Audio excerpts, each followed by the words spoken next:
लिखिएगा, लिखो बेटा। एक आयताकार शीट, आयताकार शीट का क्षेत्रफल कितना दिया आपको? आयताकार शीट का क्षेत्रफल दिया 500 वर्ग सेंटीमीटर। 500 वर्ग सेंटीमीटर है, 500 वर्ग सेंटीमीटर है। यदि शीट की लंबाई 25 सेंटीमीटर है, यदि शीट की लंबाई यदि शीट की लंबाई 25 सेंटीमीटर है, 25 सेंटीमीटर है, तो चौड़ाई ज्ञात करो। तो चौड़ाई ज्ञात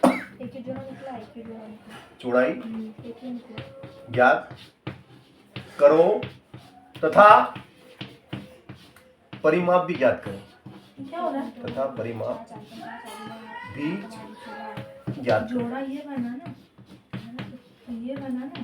देखो बेटा, ये सवाल है हमारा आयताकार शीट। ये हमारी आयताकार शीट है। नाम दे दो बेटा इसका, ए बी सी और डी। हमने इसको नाम दे दिया ABCD। ये हमारी आयताकार शीट है ना। अब इसकी जो लंबाई है वो 25 सेंटीमीटर है। ये 25 सेंटीमीटर, ये 25 सेंटीमीटर है। चौड़ाई हमें मालूम नहीं तो हमने 1 से मान लिया, ठीक है ना। क्षेत्रफल क्या होता है बताओ? आयत का क्षेत्रफल,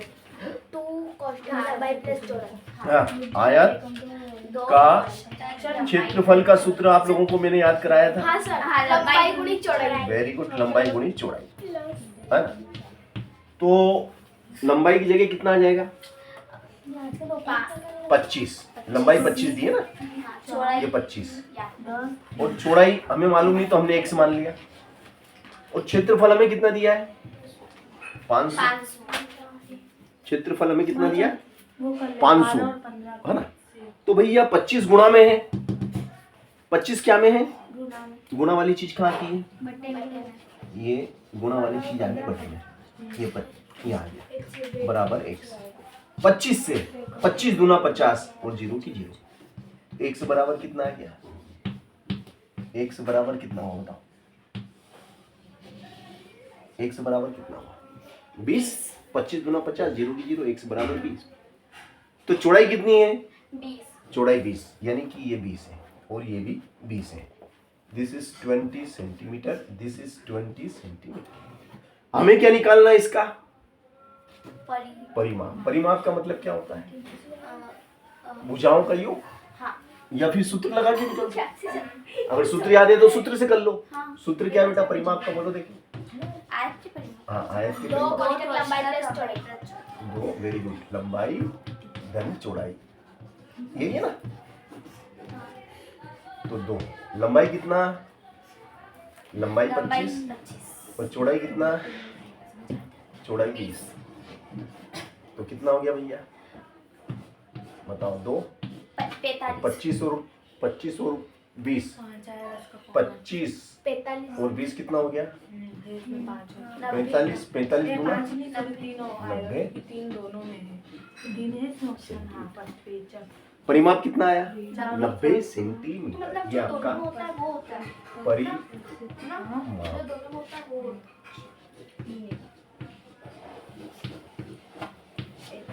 परिमाप आया आपका 90 सेंटीमीटर। 90 सेंटीमीटर क्या है?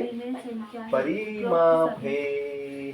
12, 15 और 21 का एक से निकाल। 12, 15 और 21 का ऐसे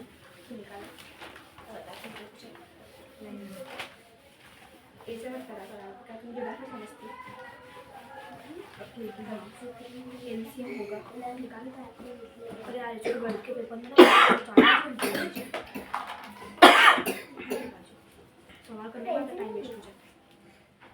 सवाल करेंगे, इसको कॉल करके देखेंगे। चलो, अब ये कहता है बेटा अपन से कि अनु अपने घर के सामने वाले बगीचे के तीनों ओर बाड़ लगाना चाहती है इनमें से एक बाजू की तरफ 20 मीटर तथा बाकी प्रत्येक बाजू की लंबाई 12 मीटर है,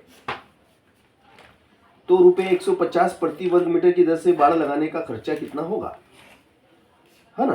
तो भैया अनु अपने घर के सामने वाले बगीचे के तीनों ओर बाड़ लगाना चाहती है। अच्छी बात है, तीनों ओर बाड़ लगाना चाहती है, ठीक है ना। तो बगीचा उसका जो है वो त्रिभुज के आकार का है ना, ठीक है। एक बाजू की लंबाई 20 मीटर तथा बाकी प्रत्येक बाजू की लंबाई 12 मीटर है। देखो इस तरीके का बगीचा उसका जो बगीचा है ना वो इस तरीके का है, इस तरीके का बेटा।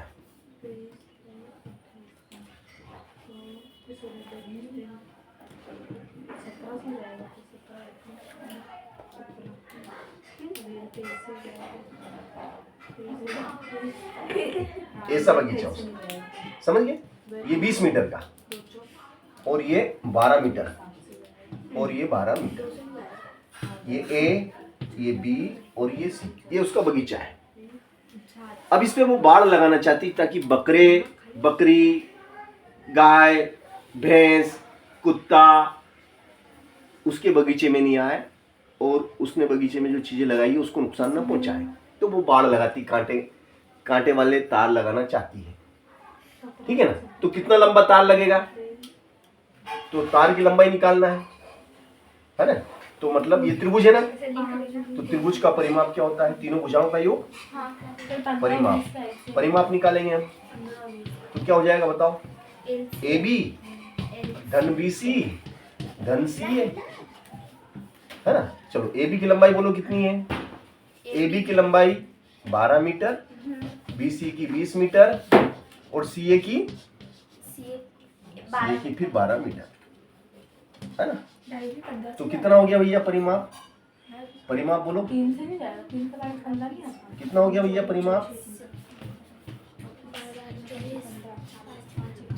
12 दूना 24, 12 दूना 24, 44। Very nice. अब क्या होता है कि भाई हमें 44 मीटर लंबा तार लाना पड़ेगा, कांटे वाला 44 मीटर लंबा तार लगेगा। और ये कहता है कि भैया 1 मीटर जो तार है वो 150 रुपए का आता है। 1 मीटर तार खरीदोगे 150 रुपए लगेगा।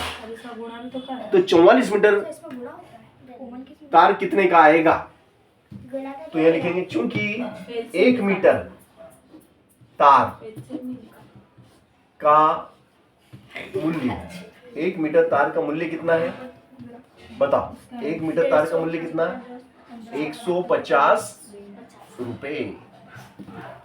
1 मीटर तार का मूल्य 150 रुपए, इसलिए 44 मीटर तार का मूल्य, 44 मीटर लंबे तार का मूल्य कितना होगा, 150 में 44 का क्या करेंगे, गुणा करेंगे।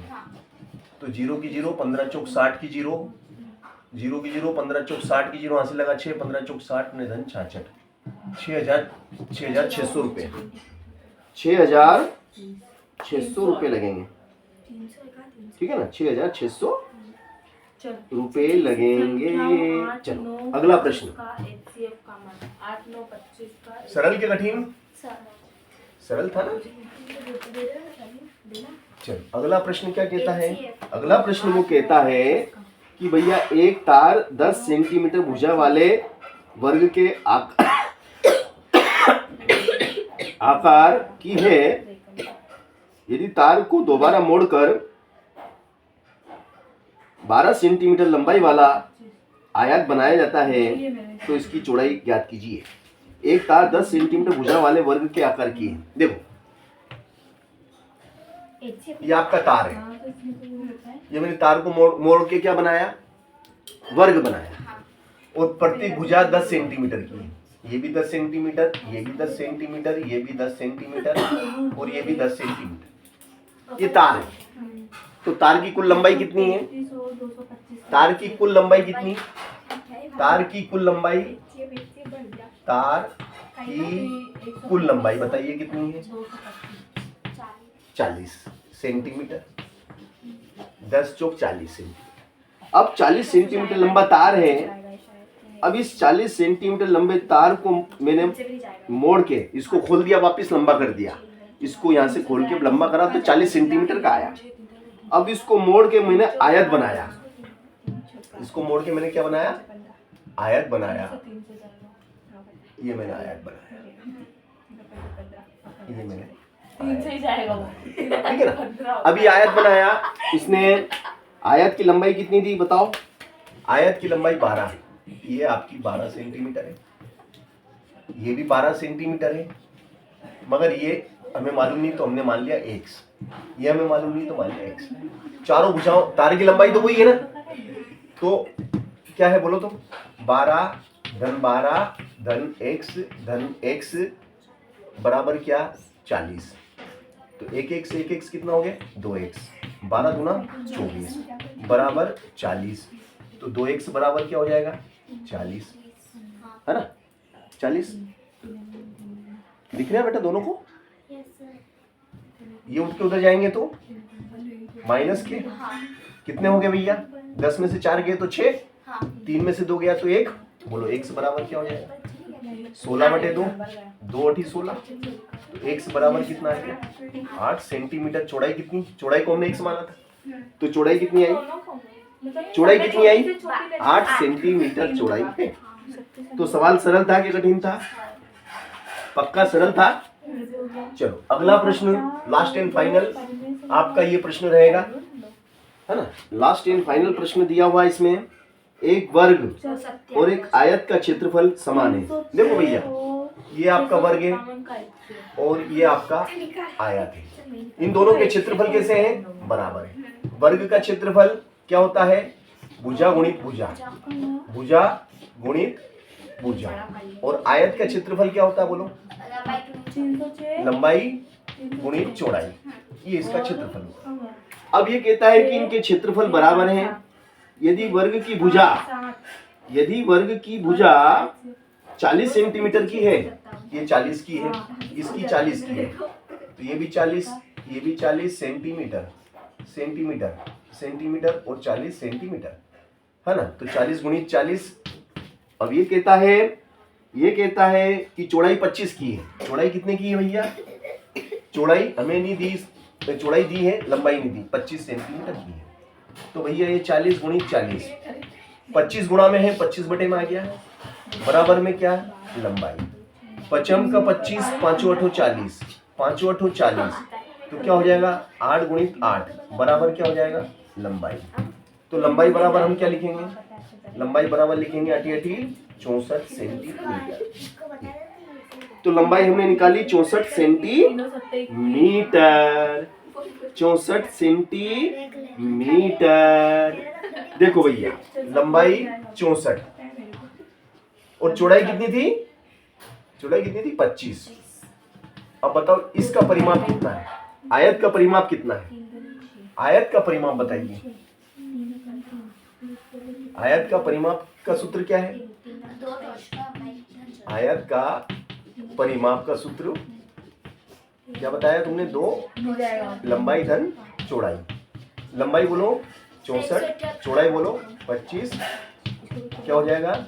9 8 89, 9 दूनी 18 का 8 और 16 1 17, 178 सेंटीमीटर। पास के फेल? पास हो गए पक्का?